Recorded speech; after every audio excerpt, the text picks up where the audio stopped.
나의 인생이라는 게 내가 다이어트를 하기 위해서 태어난 사람도 아닌데 아유, 내가 지금 인생의 반이 그러고 있어. 네, 지금. 그래서 내가 지금 뭐 하고 있는 짓인가. 나의 온갖 시간과 노력은 다이어트에 올인되어 있고 나는 계속 그 안에서 쳇바퀴처럼 굴러가는 사람이니까 뭔가 되게 너무 마음이 안 좋은 거예요. 너무 모든 희비도 거기에 달려있고. 네, 그래서 아이가 많은 부분이 좋아졌는데 마지막까지 이렇게 남아있던 부분이 장 문제는 안 고쳐지더라고요.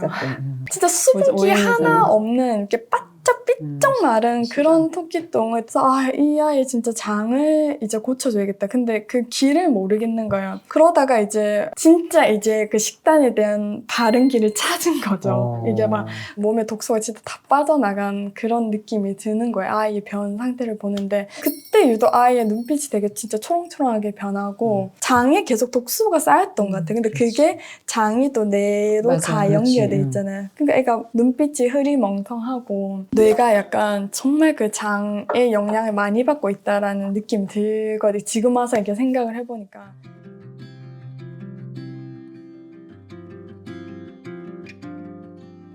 그래서 그렇게 이제 아이를 한 10개월 정도 하고 이제 36개월 때 이제 영양 검진 했는데 딱 그 10개월이 지난 거잖아요. 근데 딱 만 36개월 때 딱 세도 영양 검진 하는데 거의 모든 부분에서 정상으로 다 끌어올려진 거예요. 부모님 너무 고생하세요. 대단하세요. 그때는 약간 만 30대는 좀 약간 부족했어요. 특히 영양 검진은 이렇게 정확한 건 아니거든요. 그냥 부모가 집에서 이렇게 체크를 해가지고 하는 건데도 이제 아이가 해당되는 부분이 많은 거예요. 제가 체크를 하는데. 그래서 이게 진짜 이 방향이 맞구나. 근데 거기서 이제 식단도 또 이제 이게 진짜 식단이 저의 마지막 진짜 고민이었거든요. 다른 것들을 여러 가지 이렇게만 시도를 해보다가 처음엔 이제 글루텐 프리, 카제인 프리 식단을 했었어요. 이게 보통 이제 이렇게 발달장애 아동을 치료하고 있는 그 분들의 이렇게 유튜브나 책을 찾아보면 글루텐은 진짜 먹이면 안 되고 유제품에 있는 카제인은 정말 그 뇌에 안 좋다. 뭐 뇌 발달에 치명적이다. 또 과일도 그러니까 과당이 이렇게 안 좋다 이런 과일을 이제 얘기하신 분이 있었는데 그때는 모든 게 다 물음표였거든요. 어느 거 하나에도 확신을 못 가지는 거. 그래도 조금 해보자 해서 해봤어요, 식단에서. 근데 이게 현실적으로 이렇게 유지가 잘 안 되더라고요.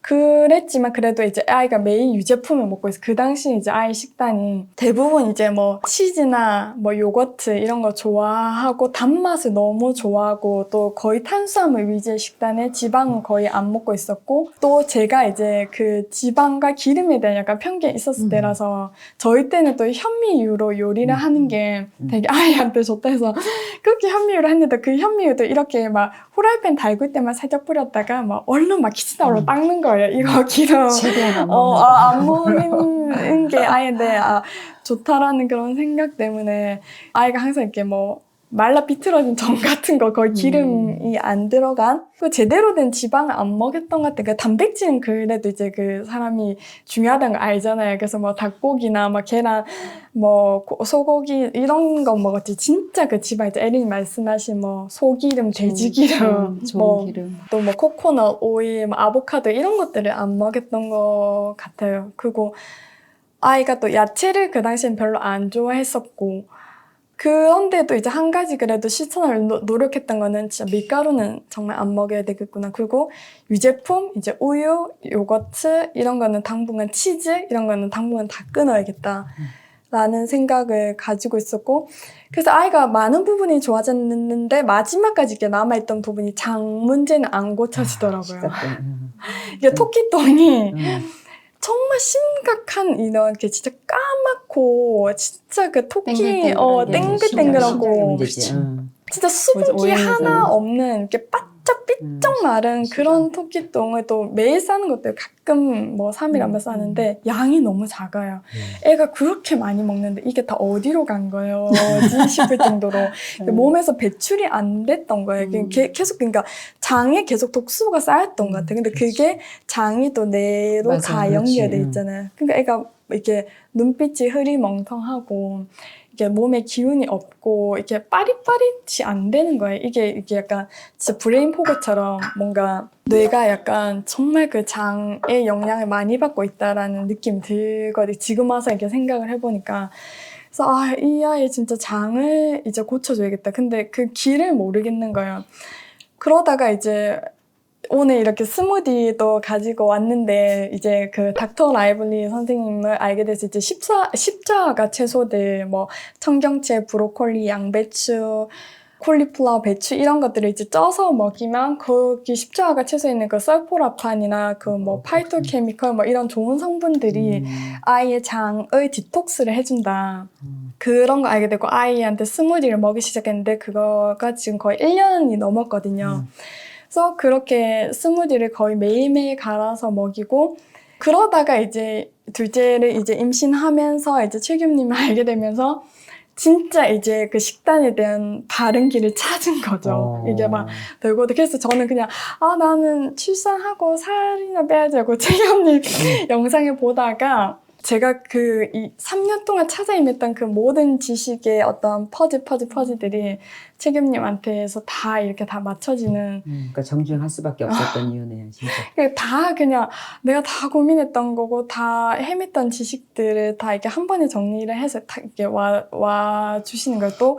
근데 그걸 또 에릭님이 실생활에서 하나하나 적용할 수 있게끔 또 방법을 다 알려주셨잖아요. 뭐 이거 먹여야 되고 소기름, 뭐 라드 이렇게 해서 동그랑땡을 붙여서 대수책도 좀 보다가 또 끝까지 못 읽었어요. 그것도. 작년에 그 한꺼번에 책을 읽었는데 또 참 좋더라고요. 맞아요. 장 그래서 관련 문제는 장에 확실하게 관련해서 기름 먹이는 문제.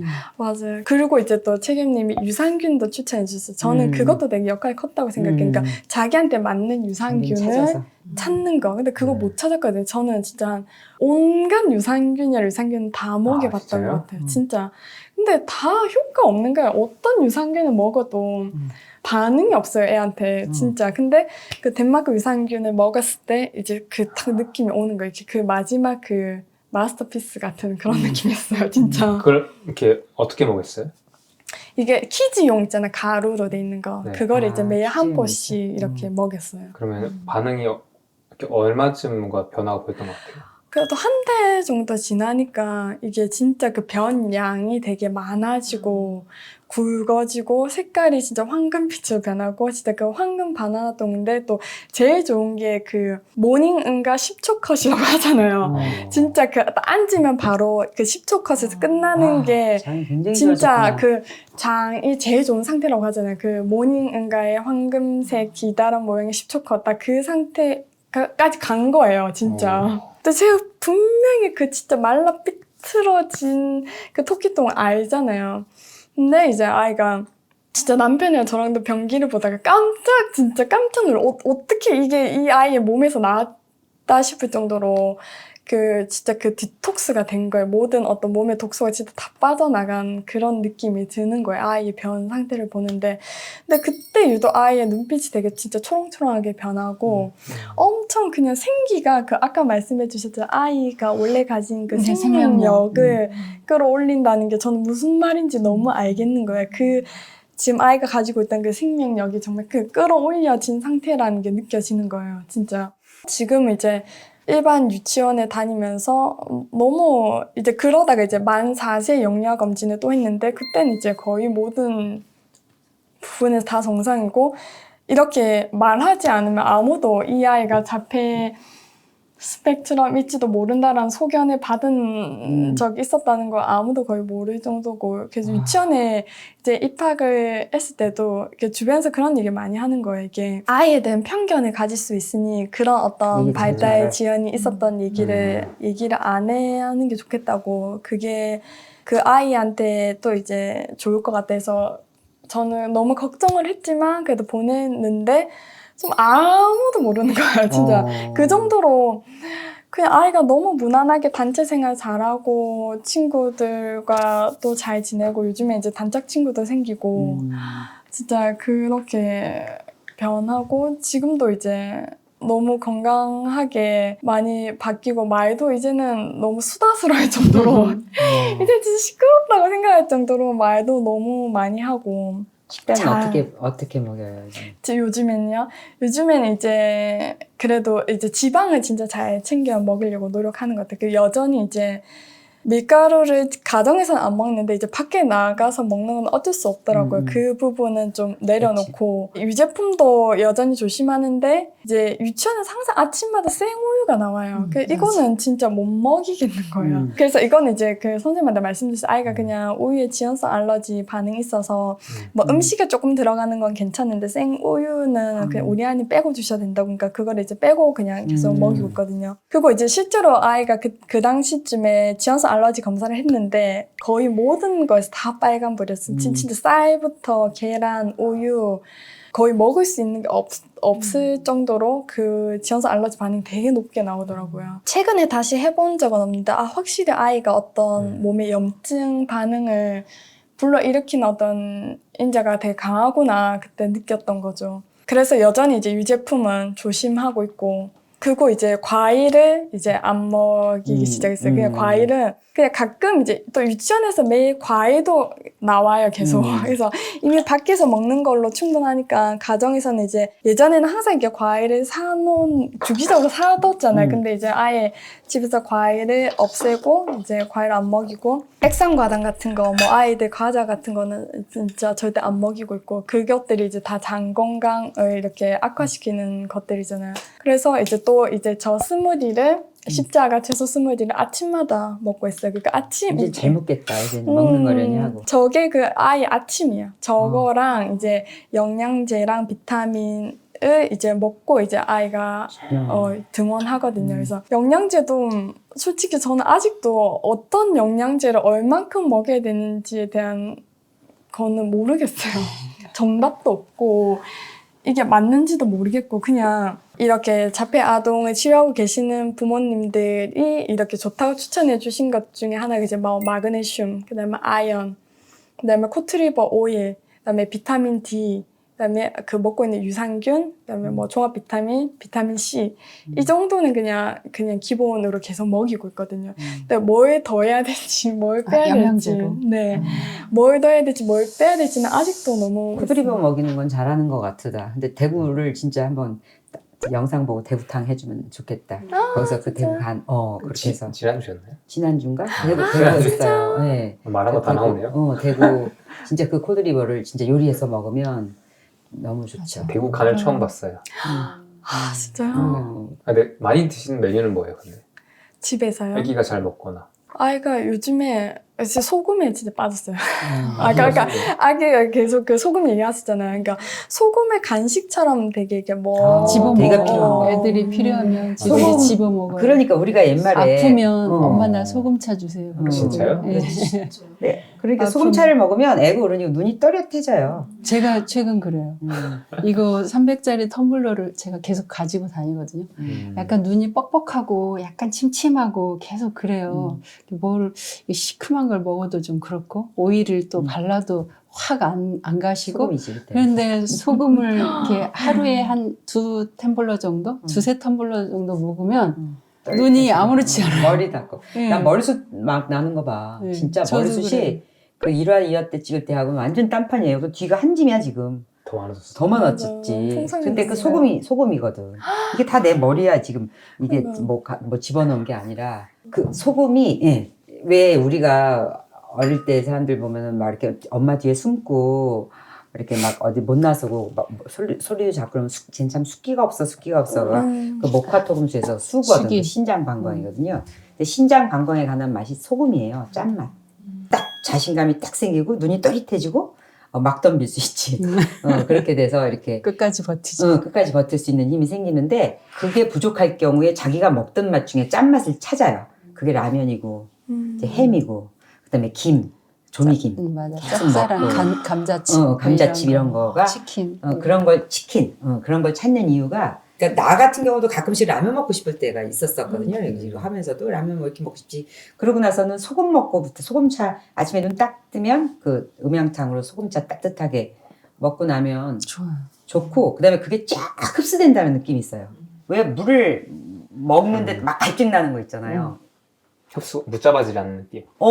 내가 지금 소금을 이렇게 500씩을 먹었는데 쫙 입이 타요. 그러니까 그게 막 쫙 스며드는 그런 느낌이 들어요.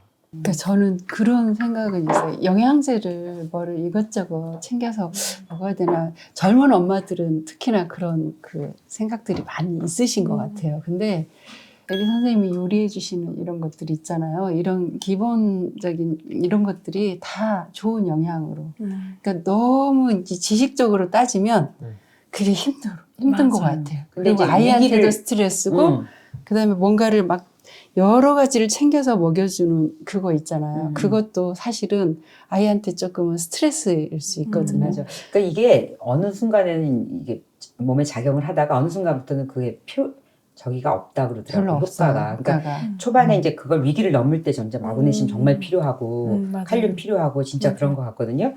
그런데 내가 요새 그 외국 영상들 같은 거 보면 거기서 주로 하는 얘기가 소금에 다 있는 거예요. 18가지. 그다음에 그 소금, 이 바닷소금 갖고 부족한 거는 이 아미엄이 있죠. 아미엄에 또 없는 또 미네랄들이 있더라고. 그래서 거기는 미네랄 소금하고 아미엄하고 섞어서 그렇게 또 먹더라고요. 성분이 좀 다르다고. 그런 식으로, 그러니까 저도 뭐 영양제 먹는 것 같은 건 다 끊은 지가 오래됐는데, 근데 이렇게 뭔가 이렇게 또릿하고 그런 거 보면 그 좋은 소금 있죠. 소금차를 먹으면 괜히 입이 궁금한 게 없어져요. 허기지는 거. 그 허기진 게 소금이 부족해서 그런 경우가 많은 것 같아요. 채워지지 않은. 허식욕이라 그러나? 간자식욕? 음. 그런 것들도 극복하는데 많이 도움이 된 것 같아요. 아까 그 레몬도 말했어요. 레몬즙을 제가 이제 스무디 만들 때 항상 그 레몬 집에 사두고 생 레몬을 짜서 이렇게 넣거든요. 레몬 주스를 뭐 쓸 때도 있지만 그러면 생 레몬즙을 늘 제가 짜니까 그것들 자기도 먹어보겠다고 그 레몬 신 맛을 그냥 계속 먹죠. 먹는 거예요. 예. 필요한 사람은 그게 달게 느껴지거든. 그렇죠. 너무 그 신기한 거예요. 아이가 그거를 자기가 찾아서 먹는 거예요. 소금 맞아요. 먹고 맞아요. 레몬즙 먹고. 걔한테는 소금하고 신맛이 신맛이. 약이거든. 완전 약이거든요. 그게 두 개가. 그래서 우리는 옛날에 그거 배울 때 이런 음식에 대한 이런 좋은 퀄리티에 대한 개념이 없었으니까 새콤달콤을 먹이라고 그랬었어요. 진짜 맞아요. 그래서 약으로 맞아요. 먹였다니까 영석이 같은 경우는. 그래서 새콤달콤 사다가 수시로 먹였어요. 그 새콤달콤. 네, 그 마일주 같은 거. 네네네. 그거 약이 됐다고. 애들이 찾아요. 어. 새콤달콤. 그리고 먹고 나면 벌써 변이 쑥 나오고. 애가 이제 장이 꼬였던 장이 풀어지고 이러거든. 그러니까 그 맛에 대한 게 그 무시할 수 없는데 이제 그게 좋은 방법은 아니죠. 응급은 되는데 이게 길게 가기에는 성분 때문에. 그렇죠. 그게 이제 채워지면 애가 더 안 먹어요. 자기 애들은 더 조절력이 있어요. 나한테 채워졌어? 더 이상 안 먹어요. 그러니까 그렇게 우리가 자생력을 키우기까지는 맞아요. 근데 그 대사장애라는 거를 우리가 크게든 작게든 그게 극복이 된 다음 얘기예요. 석 달 열흘이나 이렇게 해서 좀 이렇게 좀 강하게 해서 내가 대사를 고친 다음에 그런 자생력이 먹고 싶다? 아, 짠 게 먹고 싶다. 아, 내가 신 게 땡기네. 이런 식으로. 또 우리 같은 경우는 그 그러니까 간에 문제가 생기면 근육이 경직되거든요.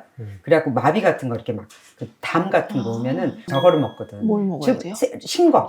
신식초를 먹고 딱 금방 풀리거든요. 약 같은 걸 안 먹으니까. 그래서 그런 방법이 있는데 그런 거를 느끼는 것도 4성, 5성, 막 6성, 7성 이렇게 맥으로 따지는데 그 몇 성이 넘어가면 그 자각이 없어요. 조절력이 없어서 내가 지금 뭐가 필요한지를 몰라. 그리고 아파도 아픈 걸 자각을 못해. 그래서 괜찮다 하는 건데 지금 현대인분들이 그런 거죠. 그런 그렇죠. 거지. 그래서 현대인들이. 내가 그래서. 이런 식단 같은 거 하면서 몸이 건강해지면서 막 여기저기 아프기 시작한 거는 인제 느끼는 거예요. 맞아. 그래서 그거를 이거 하다가 아팠다. 이거 뭐냐가 아니라 원래 있었던 것도 못 느끼는 경우도 아마 있을 거예요.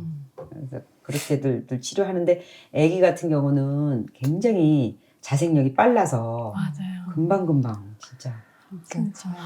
어쨌든 되게 큰 엄청난 여정에 지금 엄마가 계시네요. 놀라운 집중력과 진짜 긍정적인 가능성으로 조마조마한 게 아니라 딱 무조건 믿음으로 한 거네. 근데 저는 그 다들 이렇게 다 지나오고 나니까 저도 이렇게 말하시는데 그 당시는 그냥 울면서 그냥 맞아요. 매일 수 없으니까. 하는 거예요. 근데 다른 점이 있었다면 그냥 집에서 주저앉아 있지 않고 그냥 아이랑 어디든 나갔던 거, 그래야지 버스 살지. 타고 뭐 어디든 그냥 무조건 나갔던 거 그거랑 진료실에서 의사 선생님이나 뭐 어디 상담실에서 어떤 발달 전문가 분들은 30분, 뭐 20분 정말 잠깐 우리 아이를 보고 이렇게 보내잖아요. 근데 엄마는 그 나머지 23시간을 이 그렇지. 아이랑 보면서 지내잖아요. 그래서 내 아이만큼은 그냥 내가 전문가다라는 생각을 했고 정답이에요. 그 믿음이 컸던 것 같아요. 그러니까 믿음. 다 뭔가 내가 내 아이를 제일 잘 알지? 그렇죠. 그 믿음이 있었던 것 같아요. 그래서 그렇게 뭔가 병원이나 센터에서 그렇게 어떤 부정적인 얘기를 했을 때도 안 믿었던 것 같아요. 근데 그 마음이 엄마라면 다 가지는 마음인 것 같아요. 그렇죠. 그런 상황에 처하면 똑같이 그렇게 될 것 같아요. 맞아요. 아이고, 그 마더라는 영화에서 그 마지막에 그 생각나요? 김혜자. 저 봤어요? 그럼 너 봤어요는 뭐예요? 영화 봤냐고. 아니 존댓말을 해야 되는데 자꾸 존댓말이 안 나와서 순간 너 봤어요? 마더라는 영화에 그 김혜자가 마지막에 자기 아들이 한 걸 알았잖아. 아니라고 믿어서 진짜 그랬다가 자기 아들이 범인인 걸 알았잖아. 알고 엄한 애를 갖다가 범인으로 집어넣었잖아, 자기 아들 대신에. 근데 이 엄마가 그 아들이 범인이 아니라는 걸 이제 밝히기 위해서 얼마나 많은 노력을 해요. 그러다 마지막에 결정적인 단서를 자기가 알게 된 거잖아. 우리 아들이었구나를. 그렇지만 이제 다른 애를 이미 집어넣은 거잖아. 근데 이 김혜자가 마지막에 그 걔를 면회를 가서 뭐라 그러는지 알아? 너 엄마 있니? 그렇게 물어봤어. 아, 나는 그러니까 넌 어떡하니 그거지. 우리 아들은 엄마가 있어서 이렇게 죄를 졌어도 뺐는데. 그러니까는 그렇다고 내 아들을 다시 집어넣을 수는 없지만 그래서 그 김혜자가 침을 놓잖아요. 침을 놓는데 그 침을 놓으면서 어느 부위를 누르면 이렇게 자기를 자꾸 잊게 하는 거야. 망각을 하게 하는. 그래서 어디 놀러 가면서 침을 자꾸 자기한테 그렇게 놓는 거지. 너무 괴로우니까. 그 장면을 보면서 어떻게 엄마라는 마더라는 거에 진짜 단적인 표현이다. 너 엄마 있니? 이렇게 맞아요. 물어보는 그게. 그러니까 엄마니까 할 수 있었던 거였다. 그렇죠. 맞아요. 애쓰셨어요. 이제 이런 얘기를 와서 지난 얘기처럼 할 수 있어서 너무너무 감사한 일이다. 근데 아직 약간 그 잔재가 좀 남아있긴 해요. 지금도 이제 멀리서 막 지나가는 뭐 이런 자동차나 뭐 반짝반짝거리는 거에 되게 본능적으로 시선이 많이 가고 숫자, 뭐 문자 이런 거에 되게 이렇게 집착을 많이 해요. 완전 시계 요정이에요, 진짜. 그 시계의 숫자가 바뀌는 것이 아이한테는 너무 이게 큰 자극이 오는 거예요. 그래서 정확해야 되고. 맞아요. 그런 게 이제 되게 그 특징 중에 하나인 것 같아요. 이게 어떻게 해서 이 아이한테 그게 발현이 된지는 모르겠는데, 제가 생각했을 때는 시각과 청각에 이렇게 발달이 너무 이렇게 셌던 것 같아요. 그래서 그 병원에 갔을 때 의사 선생님이 그런 말을 하시는 게, 아이들의 발달을 보면 그냥 하나는 100점이고 하나는 20점이고 이거는 안 좋다. 오히려 60점이 골고루 60점이 제일 좋다. 이렇게 다, 그러니까 뭐 소근육, 대근육, 언어, 뭐 사회성이 다 골고루 다 동시에 발달을 해야지. 하나는 너무 좋은데 하나는 너무 낮고 이거는 오히려 더 내 발달에 치명적이 되는데, 아이가 약간 그런 상태였던 것 같아요. 그러니까 시각, 청각 이런 감각 쪽은 너무 발달해 있는데 뭐 언어나 사회성은 너무 떨어져 있고, 그래서 이것을 얘기하는 용기를 낼 수 있었던 것도 저랑 똑같은 지금 상황에 처해져 있는 분들이 계실 것 같다는 생각이 들었어요. 그렇죠, 많죠. 이게 정말 그 자폐 스펙트럼과 정상 발달의 경계에 서 있는, 저희 아이가 딱 그랬거든요. 이 경계에 있었어요. 그래서 카스 검사를 받은 건 아니지만 이제 의사 선생님이 아마 검사를 해도 충분히 스펙트럼 안쪽으로 들어가 있을 거다. 그래서 그거를 하는지 하고 안 하고는 그게 중요하지 않다. 지금 시점에서 그렇게 말씀해 주셔서 이렇게 정확한 검사를 안 받았었는데, 지금 이 경계에 있을 때 어느 방향으로 이렇게 가는지가 너무 중요하다고 생각하는 거예요. 이 방향 설정을 잘 해야지 이렇게 다시 돌아올 수 있는데, 여기서 자꾸 딴 길로 가버리면 이젠 정말 이렇게 돌아오기가 시간이 훨씬 더 오래 걸리는 거예요.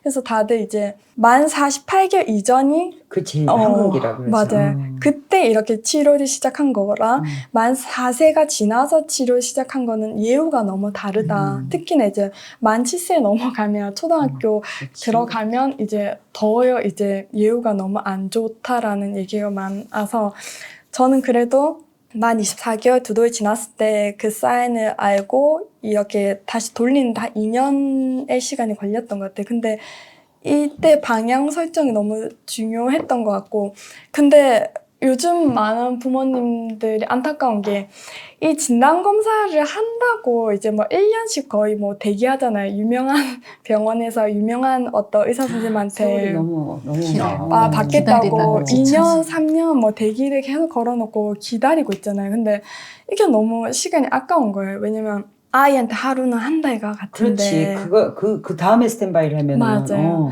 저는 이게 진단검사가 맞다 아니다가 지금 중요한 게 아니다라고 생각하는데, 맞든 아니든 그렇지.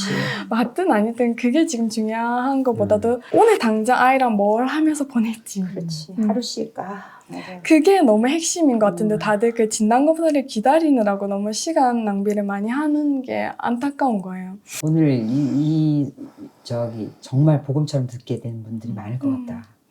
맞아요. 그래서 제발 그 병원에 대기하고 있는 시간으로 보내지 말고 당장 오늘 아이를 할 수 있는 이 하나에 집중하는 거. 근데 마음을 다하는 거. 마음을 다하는 거.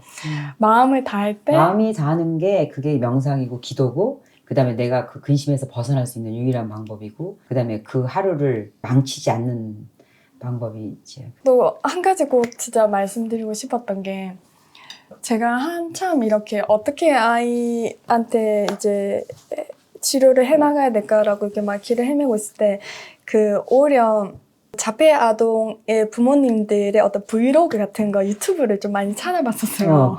근데 이제 거기 이렇게 되게 유튜브의 썸네일에 내가 지금 이 자폐 아이를 키우면서 가장 후회되는 것, 뭐 이런 어떤 영상이 있었는데, 제일 첫 번째가 내가 이 아이가 자폐일지도 모른다라는 이거를 너무 인정하지 않았던 거라고 얘기하는 거야. 계속 내 아이는 아닐 거야. 나랑 와이프가 이렇게 똑똑한데 어떻게 내한테서 이런 자폐 아이가 태어날 수 있겠어. 그걸 계속 부정하는 거죠. 그래서 우리 아이는 말도 안 돼. 우리 아이가 자폐라니, 뭐 발달 지연이라니, 발달 장애라니, 그건 말도 안 돼 하면서 그거 인정하지 않고 허송세월을 보냈던 게 너무 그게 후회된다. 이제 와서 돌이켜보니까. 저는 그 영상을 딱 보는데 이거를 받아들이는 게, 지금 이 나에게 주어진 상황을 받아들이는 게 첫 번째구나. 근데 그거는 이제 말로만 받아들이는 게 아니라 정말 그 마음으로 받아들였을 때 그 다음 가능성이 보이더라고요. 그 마음으로 정말 받아들이고 나서 제가 제일 처음으로 한 일이 자폐랑 관련된 책을 주문하기 시작했어요. 그 마음으로 받아들이기 전까지는 책 제목에 자폐라는 글자만 써 있어도 그걸 막 피하게 되는 거예요. 막 그 책을 도저히 살 엄두도 안 나고 사서 펼쳐볼 용기도 안 나는 거예요. 내가 이거 못 받아들이고 있는 단계였던 거죠. 근데 그런 책들을 보면서 길을 찾기 시작한 거고, 찾다 보니까 방법들이 어느 순간 이게 제가 이게 하나씩 영감처럼 그 순간에 오더라고요. 내가 할 수 있는 것들이 있어요. 연결. 그게 오더라고요. 그러다가 이제 겸님까지 온 거죠. 첫 번째는 다 그러잖아요. 인정하고 받아들여라. 근데 쉽지는 않지만 이게 첫 번째 스텝이구나 라는 현재 걸. 정확하게 보는 거. 받아들이고, 그걸 나하고 상관이 없다고 자꾸 부정하는 단계에서 너무 오래 머물면 맞아요. 너무 이거는 다른 거에 비해서 그 하루하루가 너무 중요하니까. 맞아요. 저도 그 갭스 책 읽고 그게 그렇게 중요한지 몰랐어요. 빨리 시작하는 거. 근데 이 이야기는 약간 이제 이거를 자녀의 자폐 스펙트럼에서 대상만 바꿔서 모든 사람들 다이어트든 질병이든 다 똑같이 약간 교훈을 주는 느낌이 좀 있어요. 딱 저 마음으로만 하면 못할 게 없겠다는 느낌이 좀 드는 느낌이 있네요. 근데 엄마니까 자식에 대해서 그런 병식을 하고, 그 다음에 거의 분신처럼 하니까 저렇게 될 수 있고, 자기가 자기 몸을 그렇게 사랑하지 않거든. 그래서 내가 지금 이렇게 염증 수치가 이렇게 높고 이렇다라는 걸 자각을 했는데 엄마가 자식을 돌보듯이 그렇게 못하거든요. 그러니까 그만큼 우리는 우리 자신을 그렇게 돌보기가 어렵다는 얘기잖아요. 자식한테는 뭐든 다 해줄 수 있는데 자기 자신한테는 그렇게 못 해주는 왜냐면 그거는 이제 어리니까 또 더군다나 이제 책임감까지 해서 하는데, 근데 우리가 그거에 대한 인식을 다시 해야 된다는 생각이 들어요. 우리가 나를 그렇게 돌보지 않고 책임감이 없으면 그걸로 인해서 일파만파가 너무 힘들어지는 거예요. 우리가 굳이 그렇게 엄마가 돼서 내가 자식을 지켜야 된다는 거 아니어도 내가 나를 지키는 건데도 그만큼의 중요한 사안이라는 그런 깨달음이 있으면 이제 이 음식에 대해서도 진짜 스스로 각성을 하는 게 중요하지. 다른 사람이 계속 얘기하는 것보다 애썼어요. 훌륭하고 정말. 계속 궁금해질 것 같아요. 맞아요. 저도 이 아이가 어떻게 자라게 될지 너무 이제 궁금해요. 계속 우리 연락하면서 이제 계속 이제 묻고 그래야지. 오늘 유일한 미혼이신데 약간 이야기가 어떻게 느껴지세요? 다둥이 얘기부터 시작해서 네. 너무 먼 얘기. 다 이게 엄마라는 그런 약간 막중한 책임감을 가지니까 말씀하신 대로 원래 자기 자신을 잘 사랑하고 돌봐야 되는 게 맞긴 한데 잘 안 되잖아요. 근데 그런 어떤 초인적인 힘을 발휘하신 것 같긴 한데 저는 일단 우선 자기 자신을 좀 케어하는 법을 이런 겸님을 만나서 배워가고 있는 것 같아요. 근데 많은 분들이 그러셨겠지만 저도 다이어트를 대학교 들어가서 처음 이제 따로 떨어져서 사는데 다이어트를 이제 외모 때문에 시작해야겠다라고 시작한 게 이제 옛날에 제일 처음 했었던 다이어트거든요. 많은 분들이 아마 경험을 하셨을 것 같기도 한데 운동 열심히 한다. 칼로리 계산해서 딱 맞춰서 먹는다. 적게 섭취하고 운동 많이 한다. 약간 이런 굉장히 보편적으로 깔려있던 상식에 기반한 다이어트를 열심히 했는데 그러고 나서 이제 또 2달 만에 8kg를 뺐지만 바로 또 그게 금방 제가 또 먹는 걸 좋아하고 하니까 바로 그냥 또 돌아오더라고요. 근데 그러고 나서 저는 이제 항상 먹는 걸 좋아하고 그랬었기 때문에 다이어트라는 거는 거의 이제 뭐 그냥 난 통통한 채로 살자 약간 반 포기하다시피 하고서 계속 살아왔는데 그러다가 이제 코로나 때 이제 제가 회사에서 좀 힘든 거를 좀 겪으면서 저녁에 좀 너무 많이 먹고 자는 생활을 반복을 하다 보니까 거의 20kg가 쪄버린 거예요. 그 한 1, 2년 사이에. 아, 뭔가 이건 아니다 싶어서 다시 이제 다이어트를 시작을 했는데, 그때 이제 어떤 가정의학과 선생님께서 쓰셨던 이제 지방 대사를 켜는 다이어트다 해가지고 이제 저는 약간 옛날에 그런 좀 잘못된 상식에 의거한 그런 거 말고 좀 건강을 우선시하는 다이어트를 하고 싶었거든요.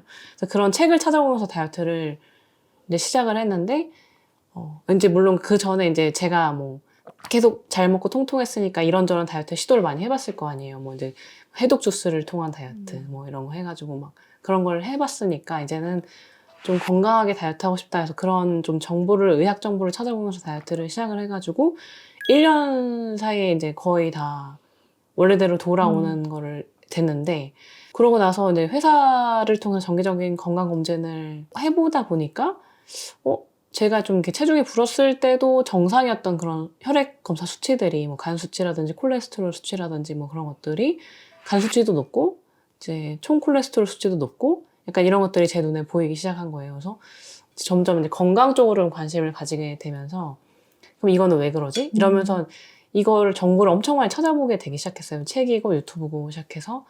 그러다가 이제 겸님을 유튜브에서 만나 뵙고 찾아가지고 이렇게 지금 오프라인 만남까지 오게 된 건데, 강의도 가고 뭐 스타일스 다이어트 챌린지도 시작하고 이렇게 된 건데, 지금 이제 건강해짐으로 인해서 결과가 체중이 빠지는 거다라고 이제 생각을 바꾸게 됐고, 그리고 사실은 이제 외모 때문에 다이어트를 제일 저의 그 다이어트, 많은 분들이 그러시겠지만 거슬러 올라가면 그거부터 시작을 했는데, 이게 제가 그 1년 동안 정상범을 돌아오면서 별로 이렇게 기쁘거나 이런 느낌은 잘 없었어요. 근데 항상 이제 하기 싫고 운동도 식단 운동 이런 걸 하니까 건강하게 하는 기준으로 하긴 했지만 뭔가 나를 계속 몰아붙이는 느낌이 들었었는데, 뭔가 이 스타일스 다이어트라는 거가 제 관점을 많이 바꿔주게 되기 시작한 게 내리님을 통해서도 그렇지만은, 이게 근데 지금 겸님을 만나면서 단계적으로 김주환 교수님의 내면 소통도 접하게 됐고, 그 다음에 에리님의 그런 집합 클래스 이런 것도 접하게 됐거든요. 그럼 단계적으로 느끼게 된 게, 이게 다이어트가 나를 몰아붙이거나 그러니까 내가 잘못했다고 나를 이렇게 푸시하는 게 아니라 내가 나를 잘 돌보는 과정으로 결과가 좋게 나타나는 거고, 음식이라는 게 내가 절제하고 강박을 가져야 되는 게 아니라 이런 좋은 자리처럼 사람들과 교감하고 나눌 수 있는 매개체가 되잖아요. 그런데 그런 어떤 패러다임의 세상을 바라보는 패러다임의 전환이 왔다고 해야 될까요? 그래서 요새는 굉장히 편안한데 작년 8월쯤에 이제 제가 뭐 다이어트는 그래서 2022년도에 이렇게 다 정상 돌아왔었어요. 근데 그 22년도부터 제 건강에 엄청 관심 가지면서 자료, 책 자료, 유튜브 자료 이런 거 건강 엄청 찾아보면서 막 제이슨 펑 박사님, 뭐 제드 갭스 아직 다 못 읽었지만 사서 막 읽고 이러고 있는데 근데 오히려 이제 마음은 공허하고 혈액검사 수치는 계속 그렇게 안 좋아했으니까 내가 이렇게 힘들게 1년 동안 다 돌아왔는데 이제는 내가 또 다른 문제를 향해서 다 달려가야 되는구나. 약간 좀 지친다 이런 느낌도 있고 도대체 이거 언제까지 해야 되는 건가. 이걸 여기를 고치면 여기가 터지고 여기를 고치면 여기가 터지고 그러면서 또 이제 이게 다이어트가 계단식으로 저는 정상적으로 나름대로 성공을 하긴 했는데 그 성공하면서 또 지속하는 기간 동안은 제가 또 항상 전 디저트도 엄청 많이 먹고 약간 설탕 중독, 도파민 중독처럼 그렇게 뇌가 그런 상태였기 때문에 그런 거 반복을 하다 보니까 나의 인생이라는 게 내가 다이어트를 하기 위해서 태어난 사람도 아닌데 아유, 내가 지금 인생의 반이 그러고 있어. 네, 지금. 그러니까 아유. 그래서 좀 인생의 행복감을 느끼고 사람들과 교류하고 이런 소통이 중요하다는 거를 김정수 씨도 알게 됐는데 내가 지금 뭐 하고 있는 짓인가. 나의 온갖 시간과 노력은 다이어트에 올인되어 있고 나는 계속 그 안에서 쳇바퀴처럼 굴러가는 사람이니까 뭔가 되게 너무 마음이 안 좋은 거예요. 너무 모든 희비도 거기에 달려있고. 네, 그래서 이건 좀 인생이 이렇게 살아서는 안 되고 지금은 이 다이어트라고 건강관리를 하고 음식을 잘 챙겨 먹으려 하는 게 제가 이제 사람들과 관계를 잘 맺고 어떤 인생에서 뭔가 좋은 걸 더 하고 이렇게 하기 위한 기반으로서 관리를 하는 건데 그렇게 하는 걸로 생각이 바뀌었는데 그전에 너무 이제 마음이 안 좋은 거죠. 그렇게 살다 보니까. 저는 이제 기능의학병원도 많이 찾아보고 이랬거든요. 왜냐면은 뭐 이게 간 수치가 계속 올라가 있고 총콜레스테롤 수치가 올라가 있고 갑상선 기능 저하돼 있고 약간 이러니까 왜 그런가 해가지고 막 장의 염증 치료도 좀 약을 먹고 이러고 하고 있었는데 최근에 이제 그때 워크샵 갔을 때 이후에는 병원 치료를 좀 중단하고 이 음식을 통해서 지금 제가 해보고 있는데 스타일스를 통해서 근데 지금 최근에 그래서 저희가 스타첼이 3개월이잖아요. 근데 마지막에 이제 스퍼트를 이번 달에 내고 있는데 전에 몰랐던 걸 뭘 느끼냐면은 이런 좋은 기름과 소금을 되게 적절히 섭취하니까 굉장히 뭐 단맛을 찾는다지 이런 생각이 잘 안 들더라고요. 제가 평생을 이제 단 거에 거의 중독되다시피 해서 살아왔는데 탄수화물, 고탄수화물, 빵도 엄청 좋아하고 근데 좀 식욕이 좀 안정되고 뭐 그런 거에 대한 욕구가 딱히 들지 않고 단식도 24시간, 최소 24시간 단위로 주기적으로 하고 있는데 그것도 힘들지 않고 그래서 되게 안정적이다라는 기분이 들어서 되게 감사한 것 같아요. 네. 원래 이제 요리라는 것도 전혀 안 했죠. 전혀 안 하고 이제 그런 그 세상에 찌든 그런 정신을 교란시키는 그런 음식들만 이제 먹고 살다 보니까 내가 더 그렇게 된 것 같은데 근데 이제 요리를 특히 오늘도 와서 보면서 이렇게 복잡해 보이는 건데 너무 간단하게 설명을 해주시고 나도 이렇게 해보고 싶다라는 그런 약간 동기부여? 그런 거를 내서 나도 요리를 해봐야겠다 이런 생각이 오늘 또 딱 들었거든요. 이런 이제 좋은 기회를 접하게 되고 패러다임이 바뀌고 한 게 전 너무 감사하고 있거든요. 그래서 이런 건강관리라든지 어떤 이런 과정들 자체가 나를 몰아붙이고 이렇게 하려는 어떤 제한을 하고 음식을 먹지 말아야 되고 약간 이런 거가 아니고 말씀하신 것처럼 나를 잘 돌보고 이제 어떤 내가 좀 좋은 일을 많이 하고 사람들과 교류를 하고 소통하기 위한 어떤 물리적인 형태의 몸을 가지는 거다 이렇게 살 안 찌게 하는 거, 네. 안 아프게 하는 거가 삶의 목적인 사람이 아닌 거예요. 예, 근데 진짜 그래요. 진짜 그러니까 그래요. 안 아픈 거 오늘은 안 아프고 네. 넘어가. 그다음에 살이 안 찌는. 근데 이게 사는 게 아니잖아요, 이거는. 네, 그냥 이걸 지켜서 뭘 할 건데. 그죠. 제가 그걸 너무 그러니까 느낀 거예요. 삶이 아니라 이거는 무슨 뭔가 계속 방어적인 자세로만 네. 맞았다, 잘못 먹었다, 네. 망쳤다 이런 거로만 너무 가는데. 공감돼요. 그렇죠. 그게 이제 시각이 확 바뀌면 진짜 그래서- 진짜 잘하셨다. 네, 그래서 많이 도움 됐고 그리고 저는 또 이제 플러스 알파로 느꼈던 게 저는 이게 그 겸님을 통해서 더 느낀 거가 이런 것들이 이제 어떤 다이어트 산업의 문제로서도 이어져 왔는데 정신적인 것도 분명히 연관이 돼 있는 것 같아요. 저도 많이 느꼈고 해서 그래서 저도 그 내면소통 책 사서 다는 아니지만 발췌해서 좀 읽었고 강의도 많이 듣고 그래서 그 교수님께서 말씀 알려주신 대로 밤에 자기 전에 편도체 안정화를 위해서 최소한 뭐 3분에서 5분 정도 심호흡 명상 이런 거 하고자 하니까 확실히 저는 많이 불안하지 않고 이런 거에 도움 많이 됐었거든요. 그리고 이제 상담도 좀 최근에 한 3, 4개월 내에 진행하고 있고 하는데 잘했네. 그 정신적인 것도 많이 분명히 연관이 돼 있는 것 같아요. 그렇죠. 나를 네. 붙잡고 있는 뭐가 있거든. 네. 그래서 이게 모든 게 총체적으로 이제 엮여져 있어서 뭐 이제 그런 괴로움을 겪고 계신 분이 진짜 많잖아요. 저 책에 네. 아직 거기까지 읽었는지 모르지만 그 영석이가 친구하고 이렇게 편지를 주고받은 게 있는데 그 친구가 이제 그 얘기를 하면서 몸하고 마음이 네. 이름만 다르지 똑같은 것 같아. 네. 그런 게 있더라고. 맞아요. 나는 그 말에 뭔지를 알거든. 이 몸하고 마음하고 같이 가는 거잖아요. 그러니까 그래서 걔가 영서가 몸하고 마음은 이름만 다르지 같은 애인 것 같아. 이런 거 나오거든요. 어떻게 그걸 알았을까? 그러니까 그래서 너무 공감이 됐어요. 네. 진짜 똑같은 것 같아요. 몸이 아프면 마음도 아프고. 네. 근데 그걸 다이어트라는 기치 하에서 많은 분들이 저도 그랬고 이제 자기 자신을 약간 강박적으로 올가매면서 그거 자체가 삶의 목적이 돼버리고 그러니까 지키는 거. 이게 못 지켜. 좀 안타까운 현실인 거이다. 그리고 분명히 더 넓고 좋은 세상이 있고 그런 걸 할 수 있는 그런 게 있는데 거기 갇혀 있는 거죠. 그게 너무 네. 살을 뺐는데 그다음에 또 수치 걱정해. 네. 지금 나이가 혹시 어떻게 되세요? 저는 이제 88년생이거든요. 서른 이제 근데 후반. 저 나이에 그렇게 이런 거를 알고 얼마나 좋겠어요. 낭비하는 세월이 없다는 얘기거든. 네. 물론 뭐 이렇게 해서 쭉 간다는 보장은 없지만 그래도 왔다 갔다 해도 기본 골자는 알잖아요. 그런 개념만 일찌감치 들었더라도 너무 감사한 일이죠. 요리하고 이런 앞으로의 요리하고 사람들과 이제 소통하고 이런 것들이 막 기대가 살짝 되고 기대되네요. 요리를 많이 해보고 싶다 이런 생각도 많이 들어요. 수우님 어떻게 오셨어요? 아, 저는요. 일단 간헐적 단식이라는 알고리즘으로 작년 연초에 알게 됐던 것 같아요. 그 전에 이제 너무 공감이 됐던 게 계속 다이어트잖아요. 그러니까 꾸준히 계속 한 번도 살이 빠진 적은 그러니까 살이 찐 적이 없었는데 결혼하고 나서도 그냥 뭐 보통으로 유지. 애를 낳고 나서 2kg 찐 게 그 다음에 유지. 또 2kg 찌고 유지. 자기 몸이라고 생각을 하는 거예요. 계속 그러니까 한 14kg 정도 이제 14kg까지 살금살금 올라간 거네. 네.